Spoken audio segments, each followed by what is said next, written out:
నామములో శుభములు తెలుపుతున్నాను. ఇవాటి ధ్యానం కొరకు ఏర్పాటు చేయబడిన వాక్యము మొదటి కొరింథీయులకు రాసిన మొదటి పత్రిక 9వ అధ్యాయము 16వ వచనం. నేను చదువుతాను. రెండవ భాగం, మొత్తము చదవట్లేదు, రెండవ భాగం చూస్తున్నాము. అయ్యో, నేను సువార్తను ప్రకటింపకపోయిన ఎడల నాకు శ్రమ. అయ్యో, నేను సువార్తను ప్రకటింపకపోయిన ఎడల నాకు శ్రమ. అది ఈ వాక్యము. దాని మీద ఈరోజు మనం ధ్యానం చేసుకోవడానికి దేవుడు మనకి ఇచ్చిన అవకాశం బట్టి ముందుగా దేవునికి వందనాలు చెల్లిస్తున్నాను. సువార్త అంటే ఏంటి అన్నదానికి అసలు బైబిల్ ఏం చెప్తుంది, బైబిల్ ప్రకారంగా ఏమి రాస్తున్న దాని మీద మనం ఈరోజు ధ్యానం చేద్దాం. ఇంకొక వచనం చూద్దాం. మొదటి కొరింథీయులకు రాసిన పత్రిక, మొదటి కొరింథీయులు 15వ అధ్యాయము 1 నుంచి 3 కానీ 3 మాత్రం చదువుకుందాం. ఇప్పుడు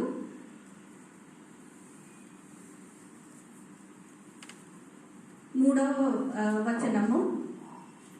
నాకు ఇయ్యబడిన ఉపదేశము మొదట మీకు అప్పగించితిని, అదేమనగా లేఖముల ప్రకారము క్రీస్తు మన పాపముల నిమిత్తము మృతి పొందెను, సమాధి చేయబడెను, లేఖనముల ప్రకారము 3వ దినమున లేపబడెను. ఇది సువార్త. ఈయన చెప్తున్నది పౌలు గారు ఈ పత్రిక రాశారు, మనకందరికీ తెలుసు. ఓకే, అయితే ఆయన చెప్పినది సువార్త ఏంటి? ఈ వచనం ఫస్ట్ మనకి ఇవాళ ఇచ్చిన రెఫరెన్స్ వచనము కూడా ఆబ్వియస్లీ మరి 1 కొరింథియన్స్ రాసింది పౌలు గారు కాబట్టి ఆయన నాకు శ్రమ అంటున్నారు. ఎందుకు శ్రమ?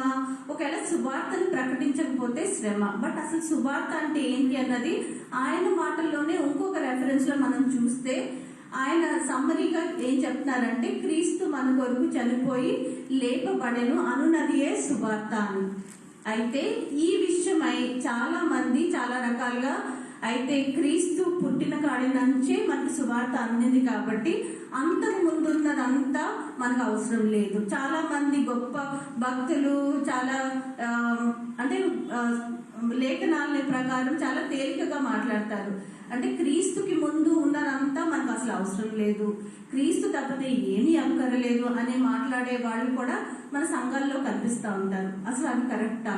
అంటే క్రీస్తు వచ్చిన కాడి నుంచే మనకి సువార్త గురించి తెలిసిందా? ఆ సువార్త గురించి భారము కలిగి ఉన్నాను అని పౌలు గారు చెప్తున్నారా అన్న పాయింట్ మీద మనం ఈరోజు ధ్యానం చేద్దాం. అయితే ఇక్కడ ఏం చెప్తున్నారు అంటే క్రీస్తు మన కొరకు వచ్చి చనిపోయి లేపబడినది అన్నది సువార్త. సరే, అయితే క్రీస్తు వచ్చినది ఎంతకాలం క్రితం? 2000 సంవత్సరాల క్రితం. అయితే హైందవులు కానీ అన్యులు కానీ మాట్లాడేది మీ దేవుడు ఏముంది 2000 సంవత్సరాలే, మేమే కోట్ల సంవత్సరాల ముందు అని మాట్లాడినప్పుడు మన వాళ్ళ దగ్గర సమాధానమే ఉండదు. మన వాళ్ళు కూడా ఒక విధమైన ఏకీభావంతో ఉంటారు. ఏముంది, మనకి వచ్చినది కూడా, మనకి దేవుని గురించి సువార్త తెలిసినది కూడా 2000 సంవత్సరాలే కదా, అంతకంటే ముందు మనకేం తెలియదు కదా అన్న అభిప్రాయంలో కూడా కొంతమంది మాట్లాడుతూ ఉంటారు. అసలు బైబిల్ ఏం చెప్తుంది, ఇది ఎప్పటి నుంచి తెలుసు అన్నది మనం చూద్దాము.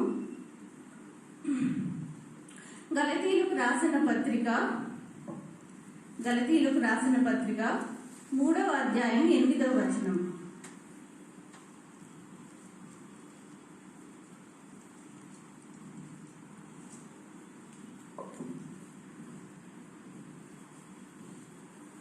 దేవుడు విశ్వాసం మూలముగా అన్యజనులను నీతిమంతులుగా తీర్చునని లేఖనము ముందుగా చూచి నీ అందు అన్యజనులందరూ ఆశీర్వదింపబడుదురు అని అబ్రహామునకు సువార్తను ముందుగా ప్రకటించెను.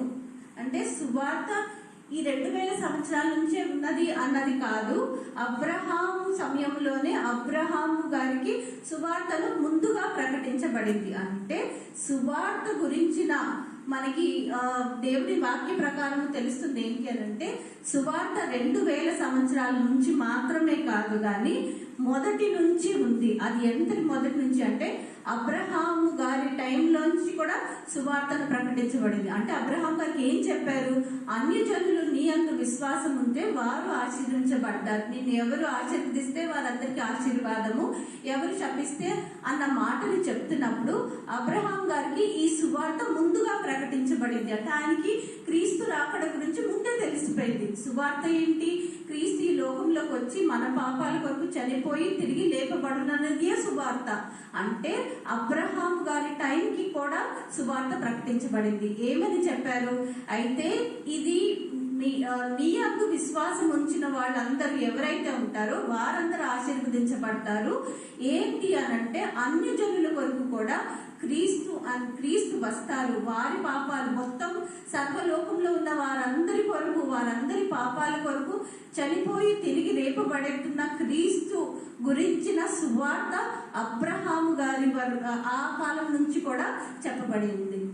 అదే అది చాలా మంది ధ్యానించరు. ఏముంది, క్రీస్తు 2000 సంవత్సరాల నుంచే కదా అనేసి. ఇంకొక రెఫరెన్స్ చూద్దాం మనం. హెబ్రీయులకు రాసిన పత్రిక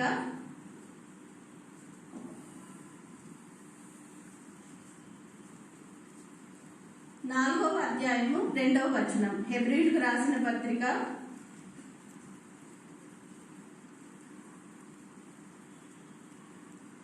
2 చూద్దాం, మళ్ళీ 6, 7 కూడా కంటిన్యూస్ గా సేమ్ అదే చాప్టర్ లో చూద్దాం. 2వ వచనము, వారికి ప్రకటింపబడినట్లు మనకును సువార్త ప్రకటింపబడెను గాని వారు వినిన వారితో విశ్వాసము గలవారై కలిసి ఉండలేదు గనుక విన్న వాక్యము వారికి నిష్ప్రయోజనమైన దాయను. 6, 7 కూడా చూద్దాము. కాగా ఎవరో కొందరు విశ్రాంతిలో ప్రవేశించుదురు అను మాట నిశ్చయము గనుకను ముందు సువార్త వినిన వారు అవిధేయత చేత ప్రవేశింపలేదు గనుకను నేడు మీరాయన మాట వినిన ఎడల మీ హృదయమును కఠినపరచుకొనకూడదని వెనుక చెప్పింది. ఈ రెఫరెన్స్ అంతా ఇశ్రాయేలీల గురించి రాయబడింది.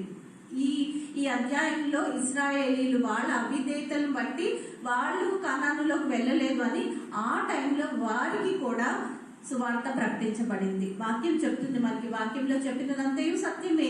అయితే వాక్య ప్రకారము మనకి సువార్త అనాది కాలం నుంచి మనుషులకి దేవుని ఆత్మ ద్వారా, దేవుని దూతల ద్వారా అది తీసుకొని రాబడింది, వారికి తెలుపబడింది. ఇది ఏదో సడన్ గా 2000 years క్రితం వచ్చినప్పుడు ఆయన చనిపోయి లేచారు కాబట్టి అని అనుకోవడానికి లేదు. సృష్టి మొదలు కొని దేవుడు మనుషుని పాపపు స్థితిని చూసి ఈ మనుషుడు తనంతట తాను పాపంలోంచి విడుదల నిర్ణయించుకున్నాడు. ఆ విషయము నరులందరికీ మొదటి నుంచి అనాది కాలం నుంచి తెలుపబడింది. వారందరూ ఎంతో ఆతృతగా ఎదురు చూసిన సందర్భాలు కూడా ఉన్నాయి. క్రీస్తు గురించిన సువార్త మొదటి నుంచి తెలుపబడింది. మరి ఒక రెఫరెన్స్ చూద్దాం మనం. కీర్తనాకారుడు దావీదు 40వ అధ్యాయము 9, 10. 40వ అధ్యాయము 9.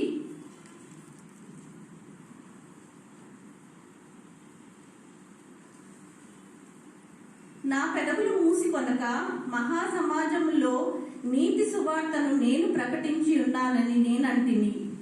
యెహోవా, అది నీకు తెలిసే ఉన్నది. నీ నీతిని నా హృదయంలో నుంచుకొని నేను ఊరకుండలేదు. దావీదు భక్తుడు చెప్తున్నది ఏంటంటే, నేను మీ సువార్తని ప్రకటించాను, నేను ఊరకుండలేదు. అంటే తరాలు గడుస్తున్న కొలది, తరాలు గడుస్తున్నప్పుడు ప్రతి తరంలోనూ వచ్చిన భక్తులకి దేవుని సువార్తను చాటబడింది. వారు కొరకే ఉంచుకోకుండా వారు అనేకులకి చాటుతూ వెళ్ళారు. అది ఆ తరంలో ఉన్న భక్తులు, ప్రతి తరంలోని భక్తులు కూడా వారికి క్రీస్తును గూర్చిన సువార్త తెలిసినప్పుడు వారు చాటడానికి ముందుకు వెళ్ళారు. అయితే యెషయా భక్తుడు కూడా, మనం అన్ని రెఫరెన్స్ చూసేంత టైం ఉండదు కాబట్టి యెషయా భక్తుడు కూడా రాస్తుంది. యెషయా ప్రవక్త రాసేది ఏంటంటే, సువార్తను మోసుకుని వెళ్తున్న పాదములు ఎంత సుందరములైనవి అని. తర్వాత మనం ఎన్నో రెఫరెన్స్లు చూస్తాము. ఏంటి అంటే, క్రీస్తును గురించిన ప్రవచనాలు వాళ్ళు రాస్తున్నప్పుడు వాళ్ళు ఎంతో ఆతృతగా ఎదురు చూశారు అన్న సత్యము మనకి బాగా తెలుసు. ఒక రెఫరెన్స్ చూద్దాం. 1 పేతురు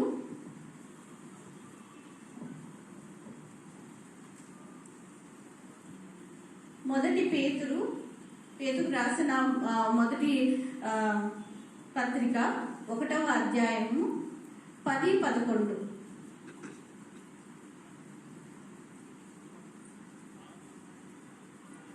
మీకు కలుగు ఆ కృపను గూర్చి ప్రవచించిన ప్రవక్తలు ఆ రక్షణను గూర్చి పరిశీలించుచు తమ యందున్న క్రీస్తు ఆత్మ క్రీస్తు విషయమైన శ్రమలను గూర్చియు వాటి తరువాత కలగబోవు మహిమలను గూర్చియు ముందుగా సాక్ష్యం ఇచ్చినప్పుడు ఆ ఆత్మ ఏ కాలమును ఎట్టి కాలమును సూచించుచు వచ్చెనో దానిని విచారించి పరిశోధించిరి.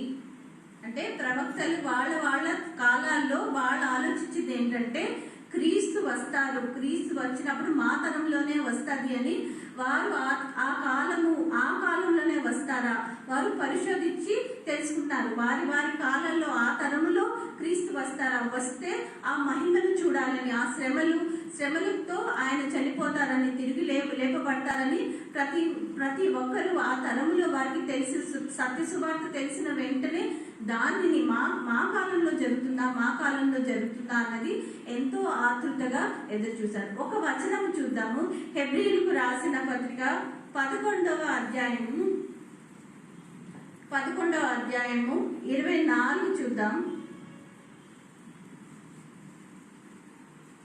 11:24 మోషే పెద్దవాడైనప్పుడు విశ్వాసమును బట్టి ఐగుప్తు ధనము కంటే క్రీస్తు విషయమైన నింద గొప్ప భాగ్యమని ఎంచుకొనెను. మోషే తరంలోనే క్రీస్తు గురించిన ఆయన ఏమో సింహాసనం వైపుకి ఫరో కుమార్తె దగ్గర పెరిగాడు కాబట్టి ఆయన నెక్స్ట్ ఫరో అవ్వగలిగే ఆ పాసిబిలిటీ, ఆ ఛాన్స్ ఉన్నప్పుడు కూడా దానికంటే క్రీస్తు గురించిన నింద భరించడం గొప్ప భాగ్యం అంటున్నారు. అంటే ప్రతి తరములోనూ ప్రతి ఒక్కరికి సువార్తను గురించిన సత్యము చాటించబడింది, సత్యము తెలిసింది. వారు ఆతృతగా ఎదురు చూశారు. మా తరంలో మా కాలంలో క్రీస్తు వస్తారా అని కాలాలని పరిశీలించి తెలుసుకున్నారు. వాళ్ళు ఎంతో ఆతృతగా ఎదురు చూశారు. ఎదురు చూస్తూ వారు మా కాలంలో వస్తుందా, క్రీస్తుని మేము చూడగలుగుతామా అని, క్రీస్తు గురించిన శ్రమ పడాలి అని అంటే అది కూడా భాగ్యం అనుకొని వారు ఎదురు చూశారు. సృష్టి మొదలు ప్రతి ఒక్కరు ఎదురు చూసినది ఆ సత్య సువార్త గురించి, ఆ సత్య సువార్తను జరిగించి క్రీస్తు గురించి, క్రీస్తు రాకడ వరకు ఎంతో ఆతృతగా ఎదురు చూశారు. మనకి ప్రవచనాలు ఎంతో చక్కగా చెప్పబడి ఉన్నాయి. ప్రతి ఒక్కరికి కూడా క్రీస్తు సత్య సువార్త ఏంటి అన్నది చాటించబడినప్పుడు వారు నమ్మారు. వారు నమ్మి వారి హృదయంలో ఆ క్రీస్తుని చూడగలిగితే అది ఎంతో గొప్ప భాగ్యము అని వారు ఆ కాలాలను పరిశీలించి వారు ఎంతో తెలుసుకున్నారు, ఎంతో ఎదురు చూశారు. క్రీస్తు రానే వచ్చారు. క్రీస్తు వచ్చినప్పుడు మార్కు సువార్తలో ఏమని అడ్రస్ చేయబడింది అన్నది మార్కు సువార్త 1:1.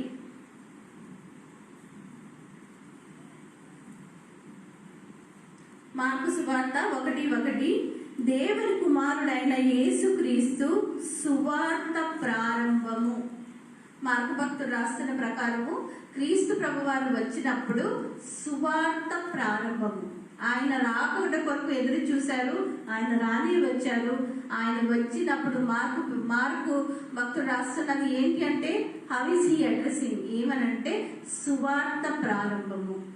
ఆయన వస్తే గాని జరగవలసిన పాప పరిహార్థమైన ఆ కార్యము జరగదు.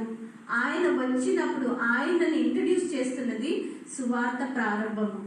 అప్పుడు క్రీస్తు ప్రభువారు అది ముందే ఏర్పాటు చేయబడిన నిర్ణయం. మనుషులని పాపంలోంచి బయటికి తీసుకొని రావాలంటే ఏ పాపం లేని గొర్రెపిల్ల క్రీస్తు ప్రభువారు దేవుని కుమారుడు ఈ లోకంలోకి వచ్చి మన పాపాల కొరకు చనిపోవాలి. అదే సువార్త. అదే మనం బిగినింగ్ లో చూసాం కదా, పౌలు గారు రాసినది క్రీస్తు మన కొరకు చనిపోయి తిరిగి లేపబడినది సువార్త. అయితే ఆయన రావడము వచ్చి చనిపోయి వెళ్ళిపోలేదు. మామూలుగా వచ్చి చనిపోయి వెళ్ళిపోతే ప్రజలు మాకు తెలియదు అసలు ఎప్పుడు వచ్చారు, ఎప్పుడు వెళ్ళిపోయారో, ఎలా చనిపోయారు అని కూడా అనే పాసిబిలిటీ ఉంటుంది. ఆయన వచ్చినప్పుడు ఆయన రాకడ పర్పస్ మన పాపాల కొరకు చనిపోవడం, అది పర్పస్. అయితే ఆయన వచ్చినప్పుడు ఆయన కూడా చేసినది ఏంటి అంటే సువార్తని ప్రకటించారు. సేమ్ ఇదే చాప్టర్లో మార్క్ 1:15 చూద్దాం. 15వ వచనము 14 చూద్దాం. యోహాను చెరపట్టబడిన తరువాత యేసు, కాలము సంపూర్ణమై ఉన్నది, దేవుని రాజ్యము సమీపించి ఉన్నది, మారు మనసి పొంది సువార్త నమ్ముడని చెప్పుచు దేవుని సువార్త ప్రకటించుచు గలిలయకు వచ్చెను. క్రీస్తు ప్రభు వారు కూడా సువార్త ప్రకటించారు. ఆయన రాకడే సువార్త ప్రారంభము అని రాయబడి ఉంది. కానీ ఆయన కూడా సువార్తను ప్రకటిస్తున్నారు. ఏమని ప్రకటిస్తున్నారు? సువార్త యొక్క పరమార్థం ఏంటి అని అంటే, ఆయన చెప్తున్నది ఏంటి అంటే, మారు మనసు పొంది సువార్త నమ్ముడని చెప్పొచ్చు. సువార్త నమ్మడం ఏంటి? ఆయనే సువార్త కదా, ఆయన గురించి చెప్తున్నారు. అప్పుడు ప్రజలకి ఏమని చెప్తున్నారంటే, మీరు నా యందు నమ్మిక ఉంచాలి, నా వల్లనే మీకు రక్షణ, నా ద్వారా తప్ప ఎవరికి కూడా పరలోకము లేదు అని క్లియర్ గా చెప్పారు. ఆ మాట ఆయనంతటా ఆయన ఆ తరంలో ఉన్న ప్రజలకి చెప్పారు. ఆయనే చనిపోవాలి, ఆయనే చనిపోయి తిరిగి లేపబడాలి. కానీ ఇదంతా జరిగే ముందు కూడా ప్రజలకి దేవుని రాజ్యం గురించిన సువార్తను ప్రకటించారు. దేవుని రాజ్యంలోకి మీరు ప్రవేశించాలి అని అంటే ఫస్ట్ క్వాలిఫికేషన్, మీరు మారు మనసు పొందాలి. మీరు మారు మనసు పొంది పాప క్షమాపణ ఒప్పుకున్న తర్వాత మీరు నా యందు నమ్మిక ఉంచాలి. క్రీస్తు లేకపోతే ఎవరైనా అన్యులైనా కూడా ఎంతో నిందారహితంగా బ్రతికినా కూడా వారికి రక్షణ లేదు. మనకి తెలుసు ఆ విషయం. ఎందుకంటే రక్షణ కేవలం క్రీస్తులోనే ఉంది. గొర్రెపిల్ల రక్తములో మన పాపాలను మనం కడుక్కున్నప్పుడే మనకి రక్షణ. అది కాకుండా రక్షణ లేదు. కాబట్టి ఆయన చెప్తున్నది ఏంటంటే, మీరు ముందు మారు మనసు పొందాలి. మారు మనసు పొంది మీరు పాప క్షమాపణ పొందినప్పుడే మీకు రక్షణ ఉంది అని క్రీస్తు ప్రభు వారు ఆయనంతటా ఆయన చెప్పారు. ఎందుకు? మీరు దీన్ని బట్టి మీరు పరలోక రాజ్యంలోకి ప్రవేశించేలాగా మీరు ప్రవేశించాలి. అదే the whole purpose of this. ఎందుకంటే మనిషి తన పాపం ద్వారా దేవునికి దూరం అయిపోయాడు. మళ్ళీ మనం దేవుని దగ్గరికి చేరాలి అని అంటే రక్తంలో కడగబడితే కానీ కుదరదు. ఆ రక్తము ఏ విధమైన పాపం లేని నిష్కలంకమైన గొర్రెపిల్ల అయి ఉండాలి. ఆ గొర్రెపిల్ల ఎవరో కాదు, క్రీస్తు ప్రభువారు. ఆయనకంతటా ఆయనే చెప్తున్న సువార్త ఏంటి అనంటే, మీరు నా యందు నమ్మిక ఉంచండి. అయితే దానికంటే ఇంపార్టెంట్, మీ పాపపు స్థితి నుంచి మీరు తొలగిపోండి, మీరు మారు మనసు పొందండి. మారు మనసు పొంది మీరు రక్షణలోకి రావాలి. ఆ రక్షణ నా రక్తమందు నమ్మకం ఉంచితేనే మీకు రక్షణ అని ఆయనంతటా ఆయన చెప్పారు. తర్వాత ఆయన ఉన్న కాలంలో, ఎక్కువ కాలం లేరు క్రీస్తు ప్రభు వారు. ఎంతున్నారు? 33.5 years మాత్రమే ఉన్నారు. అయితే మరి ఆయన వెళ్ళిపోయిన తర్వాత అనేకులకు మరి ఈ సువార్తను ఎవరు ప్రకటిస్తారు అని ఆయన బ్రతికున్న కాలంలోనే, okay, మార్కులోనే 3rd chapter 15th verse చూద్దాం. 3వ అధ్యాయము 15వ వచనం చూద్దాం.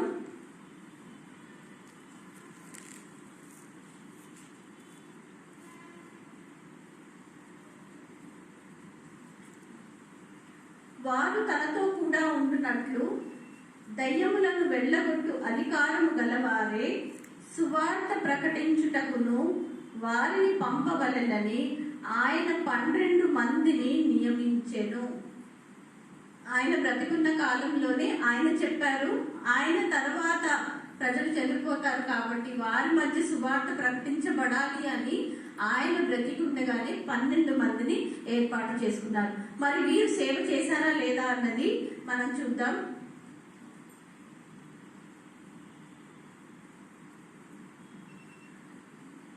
అపోస్తుల కార్యములు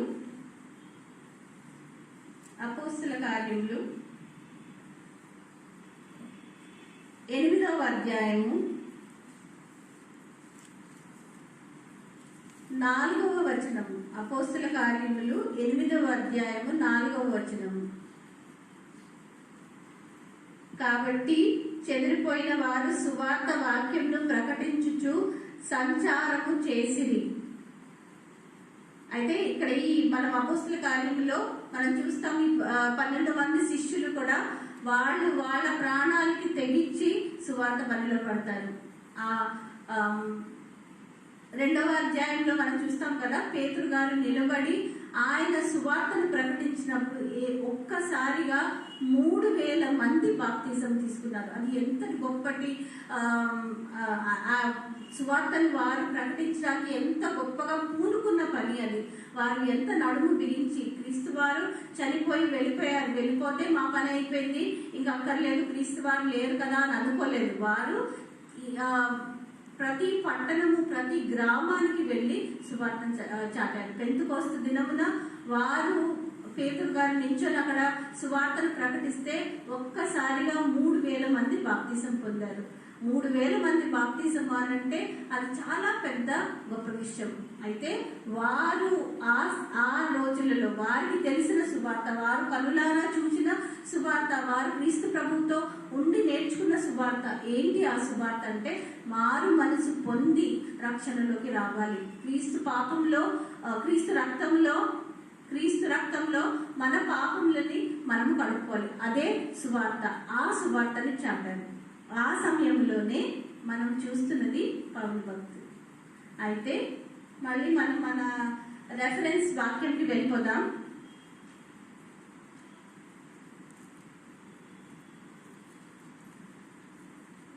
మొదటి కొరింథీయులకు రాసిన మొదటి పత్రిక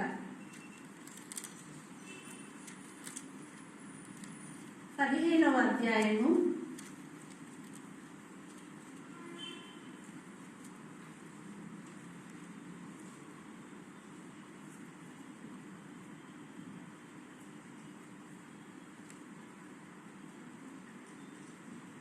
9వ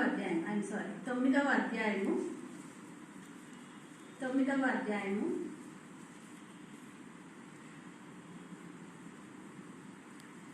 16వ వచనం. 9వ అధ్యాయం 16వ వచనం. నేను సువార్తను ప్రకటించుచున్నను, నాకు అతిశయ కారణము లేదు. సువార్తను ప్రకటింపవలసిన భారము నా మీద మోపబడి ఉన్నది. అయ్యో, నేను సువార్తను ప్రకటింపకపోయిన ఎడల నాకు శ్రమ. ఇది కాంటెక్స్ట్. తరతరాలుగా ఈ సువార్తను చాటబడి ఉంది. అబ్రహాము మొదలుకొని క్రీస్తు ప్రభు వచ్చే వరకు కూడా ప్రతి తరముకి, ప్రతి పరిస్థితిలో ప్రతి ఒక్కరికి సువార్తను గురించి చాటబడింది. ఆ సువార్తను చాటవలసిన బాధ్యత పౌలు గారు తన మీద తీసుకొని ఈ భారము నా మీద మోపబడి ఉన్నది. ఇది కానీ నేను చేయకపోతే అయ్యో నాకు శ్రమ. మోటు మీ ఇంగ్లీష్లో రాసుంటుంది కదా, అంటే నాకు శ్రమ. ఆయన మీదకి ఆయన శ్రమని పిలుచుకుంటున్నట్టు, ఆయన మీదకి ఆయన ఆ శాపముని వేసుకుంటున్నట్టు, అది ఈ భారము కలిగి పౌలు గారు మాట్లాడుతున్నారు. అది మనకున్న కాంటెక్స్ట్. ఇక్కడ ఈ కాంటెక్స్ట్ ప్రకారము ఆయన మాట్లాడుతూ ప్రతి పత్రికలోను, ప్రతి సందర్భంలో, ప్రతి చర్చ్కి కానీ, పర్సన్కి కానీ, ఎవరికి రాసినా ఆయన సువార్తను గూర్చిన సత్యంనే చాటారు. సువార్త గురించే ఆయన జీవితాన్ని త్యాగం చేశారు. ఎన్నో సందర్భాలలో ఆయన చావు వరకు వెళ్ళిపోయినా కూడా సువార్త చెప్పడానికి వెనకాడలేదు. ప్రిజన్లో వేసేసారు, చెరసాలలో వేసినా కూడా, చెరసాలలో కూడా అక్కడ జైలర్కి కూడా సువార్తను చాటి ఆయనను, ఆయన కుటుంబస్తులందరినీ కూడా బాప్తిజం తీసుకునేలాగా, చనిపోయే స్థితి వరకు వెళ్ళిన, కొరడాలు దెబ్బలు తగిలిన, రాళ్లతో కొట్టిన ఏ స్థితిలో కూడా ఆయన వెనుకడుగు వేయలేదు. నా మీద భారము మోపబడి ఉన్నది కాబట్టి నేను ఇది చెయ్యాలి. నేను కానీ చెయ్యకపోతే అయ్యో నాకు శ్రమ. ఆయన చెప్తూ నా మీద మోపబడి ఉంది. ఆయన మీద ఎవరు మోపారు? ఆయన మీద ఎందుకు మోపబడ్డారు? ఎవరు మోపారు దాన్ని అన్నది మనము చూద్దాం ఒకసారి. ఆయన మీద ఉందా, మన మీద కూడా ఉందా?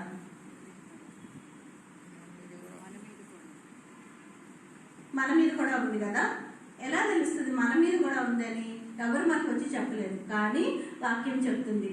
మార్కు సువార్త 16-15 అందరికీ తెలిసింది. మీరు సర్వలోకమునకు వెళ్ళి సర్వ సృష్టికి సువార్తను చాటుడి అంటే అంతటి భారము మన మీద కూడా మోపబడి ఉంది. దాన్ని మనం అసలు లెక్క చేయట్లేదు. మన లోకము, మన జీవితము, మన పనులు, మన వ్యాపకాలు, మన చదువు, మన ఉద్యోగాలు, వీటి మీదే ఉన్నాం. పౌలు గారికి కూడా దర్శనం ఇచ్చినప్పుడు నువ్వు అన్ని జనులలోకి వెళ్ళి సువార్తను ప్రకటించమంటే ఆయన సర్వాన్ని త్యాగం చేసేసి దేవుని సువార్త పనిలో ఉండి ఎంతో చేశారు. ఆయన పడ్డ శ్రమలు చదివితే మనం అసలు అయితే మనం కొంచెం కూడా తట్టుకోలేము. ఆయన పడిన శ్రమలకి ఒక అంతం లేనంతటి శ్రమను అనుభవిస్తూ కూడా ఆయన అంటున్న మాట, నేను కానీ సువార్త ప్రకటించకపోతే అయ్యో నాకు శ్రమ. అంతటి భారము మన మీద కూడా ఉంది. అయితే మనకు క్రీస్తులోని ప్రేమ స్వరూపంని చూసి మనం ఏం చేయకపోయినా దేవుడు మనని పరలోకం తీసుకెళ్ళిపోతారు అన్న గొప్ప విశ్వాసం అన్నది. మనం చేయవలసిన బాధ్యతని మనము గుర్తెరగనంతటి బిజీ లైఫ్ ఉంటుంది మనకి. సర్వలోకంలోకి వెళ్ళి సర్వ సృష్టికి సువార్తను చాటండి, అదే మనము చేయవలసిన మన పని. మనకి కూడా ఆ భారం ఉంది, కానీ మనం అసలు మనం చేయము సరికదా. మనకి ఎన్నో వంకలు ఉంటాయి. ఆడవాళ్ళు అంటారు, ఆడవాళ్ళకి కుదరదులేండి, స్త్రీలకి ఏం చేస్తారు, సంఘంలో నిలబడి మాటలు చెప్పగలుగుతారు అని. కానీ ఆది సంఘంలో ఈవెన్ స్త్రీలు కూడా చాలా యాక్టివ్గా ఉండి సువార్త పనిలో ఉన్నారు. ఎవరు పురుషులు కానీ స్త్రీలు కానీ బిడ్డలు కానీ ఎవరు కూడా వెనకడుగు వేయలేదు. వాళ్ళకి ఎప్పుడైతే ఈ సువార్త తెలిసిందో ప్రతి ఒక్కరు కూడా ముందుకు వచ్చి దేవుని పనిలో నిమగ్నమయ్యారు. కాబట్టి ఈ రోజు ఈ పిలుపు మనందరికీ, అయ్యో నేను కానీ దేవుని పని చేయకపోతే నాకు మీదకి శ్రమ వస్తుంది అన్న ఆలోచనతో ముందుకు వెళ్తే మనం కూడా సువార్త పనిలో యాక్టివ్గా ఉంటాం. అయితే ఒక వచనం చూద్దాం.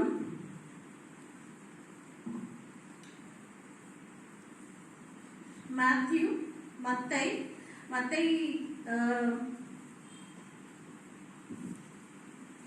13th chapter 16 and 17 చూద్దాం.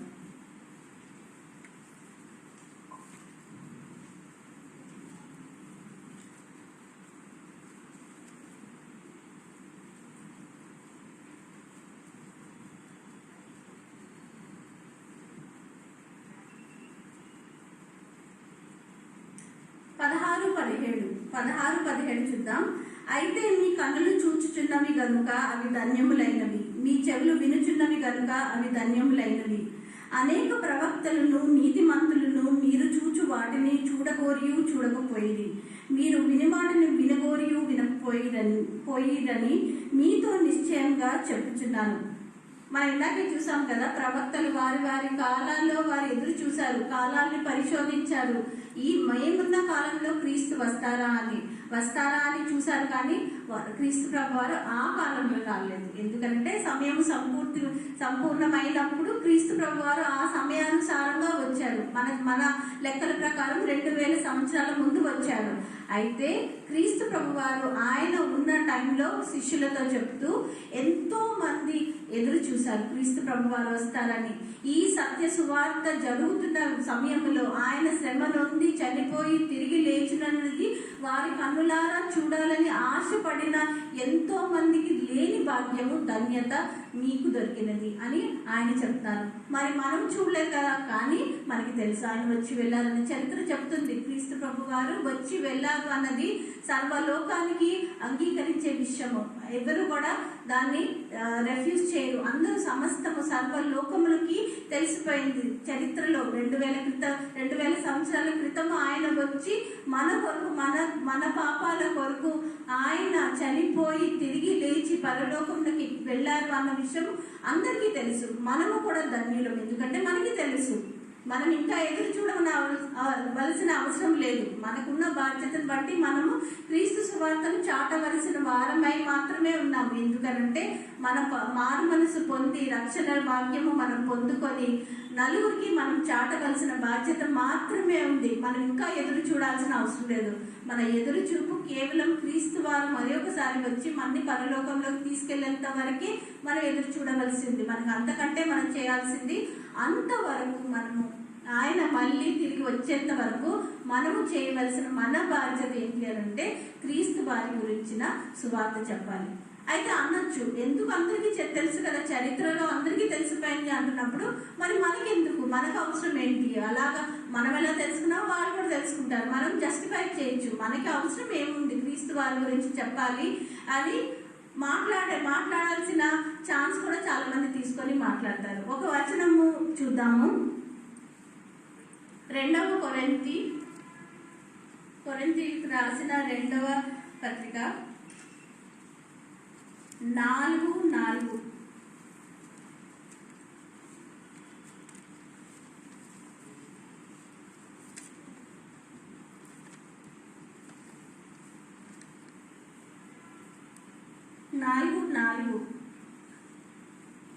దేవుని స్వరూపి అయి ఉన్న క్రీస్తు మహిమను కనపరచు సువార్త ప్రకాశము వారికి ప్రకాశింపకుండు నిమిత్తము ఈ యుగ సంబంధమైన దేవత అవిశ్వాసులైన వారి మనోనేత్రములకు గ్రుడ్డితనము కలుగ చేసెను.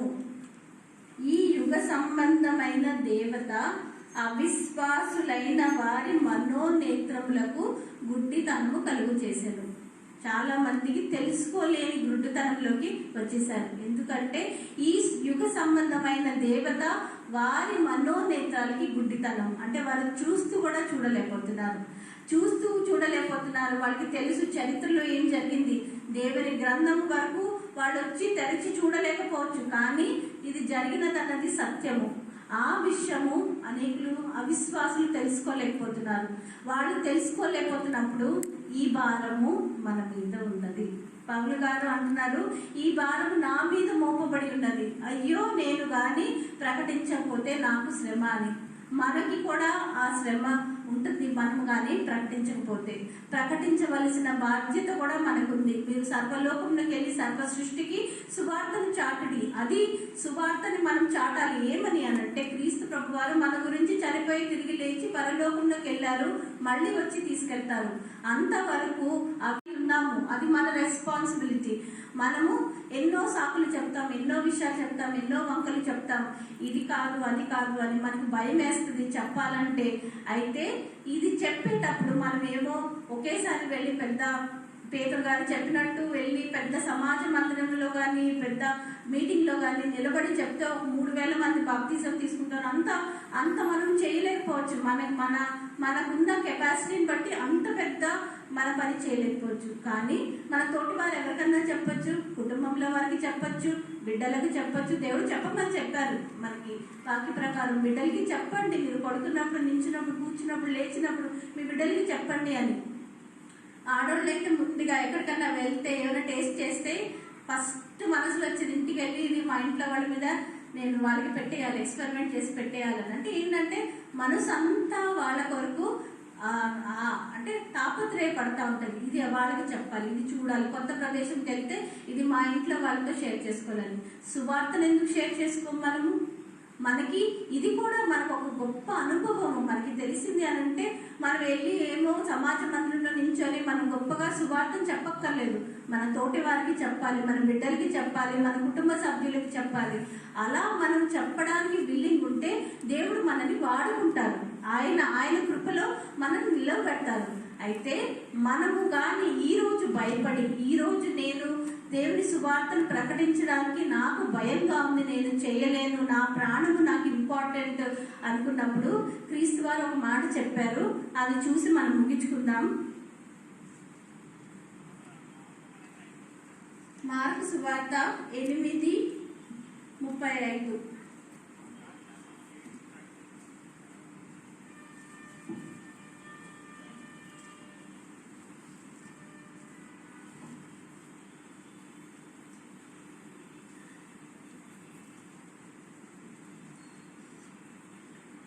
తన ప్రాణమును రక్షించుకొనువాడు దాని పోగొట్టుకొనును.